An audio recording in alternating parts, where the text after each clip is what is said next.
حضرت ادریس علیہ السلام کی دوستی ہو گئی رضوان سے. رضوان جنت کے فرشتے کا نام ہے جس کے پاس چابی ہے جنت کی, دروازے پہ بیٹھے ہوتے ہیں.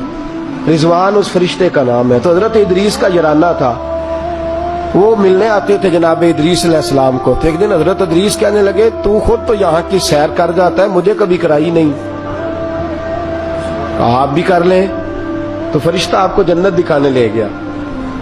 جنت میں جا کے تو کہنے لگا حضور چلے. فرمانے لگے کدھر؟ کہنے لگا واپس. فرمانے لگے میں نے جانا ہی نہیں. اس نے کہا کیوں؟ فرمانے لگے اللہ فرماتا ہے ہم فیہ خالدون, جو جنت میں آئے گا نکالا نہیں جائے گا.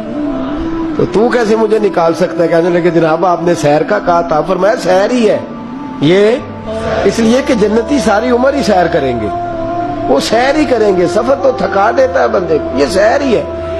اب وہ فرشتے پریشان ہوئے تو رب کریم نے فرمایا وہ فرشتے تیرا اور اس کا یارانہ بھی میں نے لگوایا تھا, اور اس کو جنت کی سیر پر آنے کی خواہش بھی میں نے ہی پیدا کی تھی. اور تو کون ہوتا ہے میری بغیر اجازت دروازہ کھول سکے؟ بلوایا بھی میں نے ہی تھا.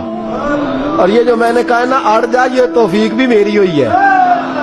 میری طلب بھی تو تیرے کرم کا صدقہ ہے.